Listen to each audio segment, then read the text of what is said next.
Do you know once white men were enslaved in Africa?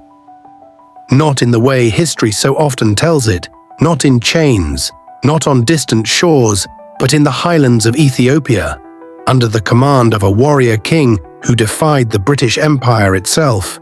This is the story of Emperor Tewodros II, the man who dared to imprison British subjects, forcing them to labor for him, to build him weapons of war, and to construct one of the greatest cannons Africa had ever seen.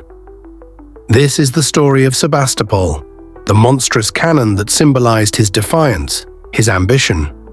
To understand this, we must step into the 19th century, a time when the world was changing. When European powers were reaching further into Africa, and when Ethiopia, an ancient empire, stood as one of the last unconquered lands. At the center of this story was a man of vision, of contradictions, and of fury. Tewodros II, born Kasa Hailu, a man who had clawed his way from the dust of battlefields to the throne of emperors. Ethiopia, by the time of his rise, was a fractured land. Warlords, nobles, and rival rulers tore the country apart, each vying for power, each fighting for dominion. It was a time of chaos, of bloodshed. But Tewodros was not a man content with mere survival. He was a man who saw himself as the savior of Ethiopia, the one who would unite the land, crush the feudal lords who weakened it, and make it strong, a kingdom that could not only resist its internal enemies, but stand against the ever-expanding reach of Europe.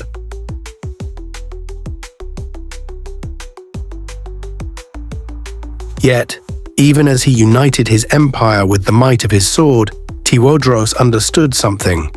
In this new world, spears and shields would not be enough. Gunpowder had become the language of war, and those who did not speak it would be silenced forever. He needed weapons, modern weapons. He needed cannons, great and terrible, the kind that could shatter armies and crumble walls. But Ethiopia had no great foundries, no industrial plants to craft such weapons. For this, he looked beyond his borders. He wrote letters, pleas, demands, calls for alliance to Queen Victoria herself, requesting aid, requesting military advisors, requesting weapons.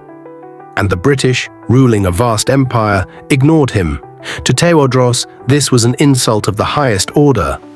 Was he not an emperor? Was he not a ruler equal to any European king? He saw their silence as a slap in the face, as an act of betrayal, and betrayal in his world had only one answer.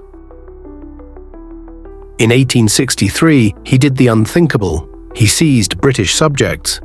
Diplomats, missionaries, artisans, men who had come to Ethiopia thinking themselves safe, protected by their flags and their titles.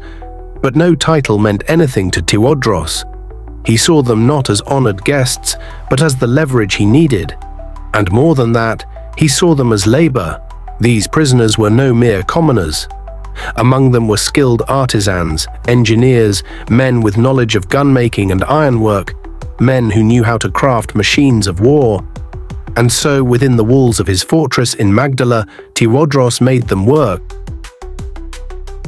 They built the iron jaws of war. They built the great cannon of Sebastopol. Sebastopol was no ordinary weapon. It was a monster, a behemoth of iron and fire, unlike anything Ethiopia had ever seen. Tewodros ordered its creation, demanding that it be the mightiest weapon of the land. It was forged from melted-down church bells, from scrap iron, from anything that could be turned into war. He had his European captives oversee its construction, instructing Ethiopian craftsmen, making them shape the molten metal into something terrifying. Day and night, the forge burned.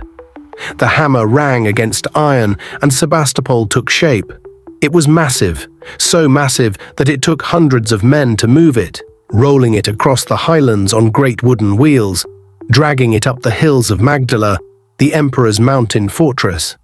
It was a statement of defiance, a message in iron that said Ethiopia would not be cowed, that it would not kneel before the powers of the world. But Tewodros had underestimated the wrath of an empire. The British, upon hearing of their imprisoned countrymen, did not negotiate. They did not send envoys. They sent an army. an army unlike anything Ethiopia had faced before. In 1867, the British launched the Abyssinian expedition. 30,000 soldiers, led by Sir Robert Napier, marched toward Magdala. They came with rifles, with artillery, with discipline honed on battlefields across the world. And though Tewodros had his warriors, though he had the courage of a lion, he did not have what he needed most: time. Tewodros knew they were coming, and he would not run. Magdala, his mountain fortress, his final stand, was prepared for siege. His warriors took their positions. The great cannon, Sebastopol, was rolled into place, aimed at the approaching enemy. The emperor stood among his men, watching the horizon, waiting for the clash that would decide the fate of his empire. And then the British came. They came with rifles that fired faster than anything the Ethiopians had ever seen. They came with discipline, with artillery, with firepower beyond measure. They marched in perfect formations, unshaken by the mountainous terrain, unstoppable in their advance. The battle raged. Ethiopian warriors charged, spears raised, shields held high, fighting with the same spirit that had kept Ethiopia free for centuries. Sebastopol fired, its roar echoing through the mountains, a final cry of defiance. But it was not enough. The British cannons struck back, their artillery raining death upon Magdala. The walls shook, the fortress crumbled. The battle was over before it had truly begun. Tewodros stood at the edge of his throne room, watching the flames consume his dreams. He had been a man who rose from nothing, who forged an empire, who enslaved Europeans to build him a weapon that would never fire enough to save him. He would not be captured. He would not be paraded before foreign generals. He reached for a pistol. It was British-made. A gift, once upon a time, from Queen Victoria herself. And with it, he ended his own life. Magdala fell. The British looted everything: gold, manuscripts, treasures of an ancient land. Even Tewodros' young son, Prince Alemayahu, was taken, shipped across the sea, to die in exile in a land that was never his. Sebastopol, the great cannon, the symbol of defiance, was left behind, useless in the hands of an empire that had no more use for it. But Tewodros was never forgotten. His death was not the end of his story. He became legend. A warrior king, a man who refused to kneel, a man who, for one brief moment, turned the might of empire on its head. They say history is written by the victors, but some names never fade, some stories refuse to die. And Tewodros II, Emperor of Ethiopia, the man who enslaved Europeans, the man who built Sebastopol, the man who chose death over surrender, remains immortal. But Ethiopia's story did not end there. The fire that burned in Tewodros did not die with him. Years later, another warrior would rise, a man who would carry Ethiopia's defiance into battle once more. A man who would stand against empire, not in a doomed fortress, but on the battlefield, where Africa would strike back and make history. His name was Menelik. But that is a story for another time. The time when Africa remembers her heroes has come. Stay tuned.